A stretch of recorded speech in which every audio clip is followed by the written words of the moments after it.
বিসমিল্লাহির রহমানির রহিম।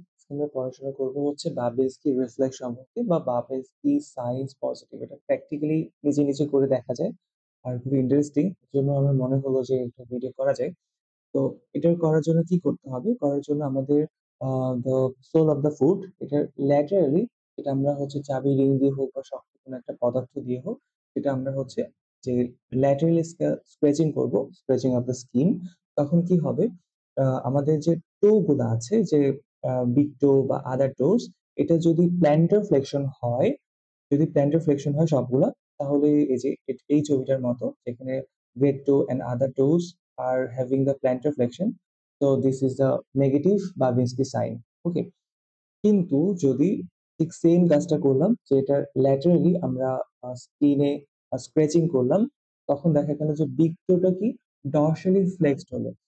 The big toe is having the dorsiflexion and the other toes are having a fanning out. আচ্ছা, তাহলে big টোটা হলো কি? বিগ টোটা ডর্সিফ্লেকশন করলো। আর আদার টোস সেটা হচ্ছে চারদিকে ছড়িয়ে ছিটিয়ে যাচ্ছে। এটা হচ্ছে একটা রিফ্লেক্স। এই রিফ্লেক্সটা দেখালো।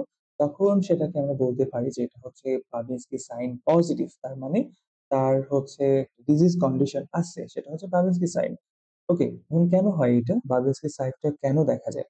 বাবিনস্কি সাইন্স পজিটিভ এটা দেখা যায়। এটা হয়তো তার সেরেবেলার কোনো প্রবলেম আছে বা আপার মোটর নিউরাল লেশন আছে। অথবা তার পিরামিডাল ট্র্যাক্ট বা কর্টিকোস্পাইনাল ট্র্যাক্টে কোনো ডিস্টারবেন্স আছে। ঠিকমতো কাজ করছে না। ওকে? তো এই ৩ টা কন্ডিশন যদি থাকে তাহলে সেটা হচ্ছে বারবিনস্কি সাইন্স পজিটিভ বলা যায়। তো বারবিনস্কি সাইন পজিটিভ এটার আ হলে কি হবে? যে এইটা যে বিগ টো সহ অন্যান্য যে টো গুলা আছে বা আঙ্গুলগুলা আছে সেটাকে প্ল্যান্টার ফ্লেকশন হওয়ার কথা ছিল কিন্তু সেটা ডর্সালি ফ্লেক্সড হলো। আর especially the big toe. The big toe is having dorsiflexion and the other toes are fanning out. আর এটা যদি দেখা যায় তখন সেটা হচ্ছে বার্বিনসকি সাইন পজিটিভ। এখন কথা হচ্ছে যে বাচ্চাদের ক্ষেত্রে যাদের বয়স জন্ম থেকে ১ বছরের মধ্যে তাদের ক্ষেত্রে এই আ আ বার্বিনসকি সাইনটা আমরা যদি টেস্ট করি সেক্ষেত্রে তাদের নরমাল কন্ডিশন এ যে বিগ টোটা হচ্ছে ডর্সিফ্লেকশন নিতে পারে বা আদার টোস টা ফ্যানিং আউট হচ্ছে কিন্তু সেটা কোনো ডিজিজ কন্ডিশন না। কেন ডিজিজ কন্ডিশন না? কারণ বাচ্চা জন্মের পর থেকেই ১ বছর সময় লাগে তাদের যে পিরামিডাল ট্র্যাক্ট টা রয়েছে বা কর্টিকো স্পাইনাল ট্র্যাক্ট রয়েছে সেটার মাইলিনেশন হতে। পুরোপুরি to have completely myelinated it takes 1 year for the babies. So if the baby is having the Babinski sign positive, there is no